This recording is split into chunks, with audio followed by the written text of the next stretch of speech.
आप लोग जानते हैं डिस्लेक्सिया क्या होती है? किसी को पता है?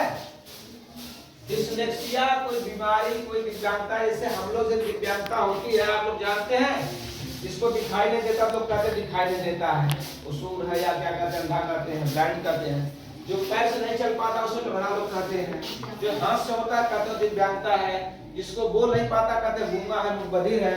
लेकिन ये डिस्लेक्सिया है जो है, जिसको जैसे हम आप ही लोग के बीच में भाई बहन साथी होंगे, जिसको मान लो जैसे कोई चीज आप पढ़ना है तो जैसे आप किताब पढ़ रहे हैं हकलाते तो मतलब कोई शब्द तो मतलब जैसे कोई जैसे आप कोई उल्टा लिखता है, जैसे मान लो कोई भी शब्द जैसे यम को डब्ल्यू लिखते हैं, कोई शब्द आप लिखते हैं यम बोला गया तो आप डब्ल्यू उल्टा बना देते हैं, मतलब होता है कभी कोई जो है कि उल्टा उससे कोई सब पढ़ते हैं तोड़ पढ़ते हैं। डिस्लेक्सिया भी एक विकलांगता अधिगम अक्षम के अंतर्गत आती है, वो दिखाई नहीं देती है। क्या होती है? वो दिखा वो तब समझ में आता है जब बच्चा पढ़ता है लिखता है, तब समझ में आता है कि उसके अंदर क्या समस्याएं हैं। डिस्लेक्सिया में 4 प्रकार का होता है। डिस्लेक्सिया सप्ताह जो हम लोग मना रहे हैं, ये 4 बात, जैसे जिसको पढ़ने की समस्या है ये भी डिस्लेक्सिया का अंतर्गत आता है। जिसको लिखने में समस्या है वो भी डिस्लेक्सिया का अंतर्गत आता है। जिसको गणित नहीं समझ में आती, गणित की समस्या होती है, वो भी डिस्लेक्सिया अंतर्गत आता है। यानी पढ़ना लिखना समझना, जो जैसे कोई बच्चा होता है, जैसे आप लोग में सर पढ़ा रहे हैं, कोई चीज आप तुरंत समझ जाएंगे।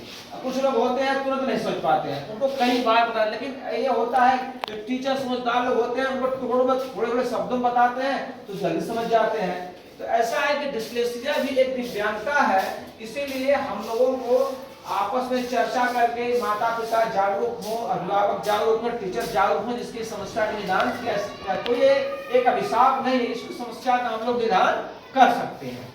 तो डिस्लेक्सिया इसमें सप्ताह दिवस मनाया जाता है। अगर आप लोग को कोई ऐसी समस्या किसी में होती है, जो साथी आपका कमजोर पढ़ने लिखने में, उससे सहयोग करने की जरूरत है। छोटी छोटी समझदारी से जितना सरल से हर एंगल से आप लोग की समस्या का निदान किया जाए। ठीक है बच्चों, बहुत सुंदर। सर के लिए तालियां बजाइए सभी लोग।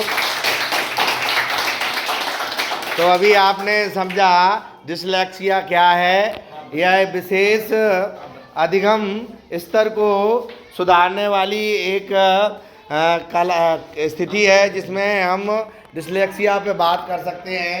कभी कभार क्या होता है कि हम कुछ लिखते हैं, जैसे हमने कहा बा बनाइए, तो बा में ना लिख के हमने बा को ऐसा लिख दिया, उल्टा इधर को मुंह ना करके इधर को लिख दिया, तो भी डिस्लेक्सिया के लक्षण है। हमने किया नौ बनाइए, नौ ना लिख के हमने ये लिख दिया, तो भी डिस्लेक्सिया में आता है। कभी कभार क्या होता है कि हमें कुछ बोलने को दिया जाए और हम शुद्ध ना बोल पाए, उच्चारण सही से, जैसे हमने कहा था इंडेफिनिट, बहुत से बच्चे कर रहे थे इंडी भिंडी भिंडी, तो वो इंडेफिनिट सही से नहीं बोल पा रहे थे। जब उनको बताया कि ऐसे बोलना तो सुधार आ गया। तो ये एक डर है, इस डर को ही भगाना है, बीमारी नहीं है ये। क्या है? एक डर। जब हम निडर होके काम करेंगे तो इससे जरूर ही उपचार पा लेते हैं। तो हम समझ गए क्या है डिस्लेक्सिया? एक अधिगम स्तर को सुधारने की कला या स्थिति या विधा कह सकते हैं। ठीक है, चलिए तालियां बजाती है।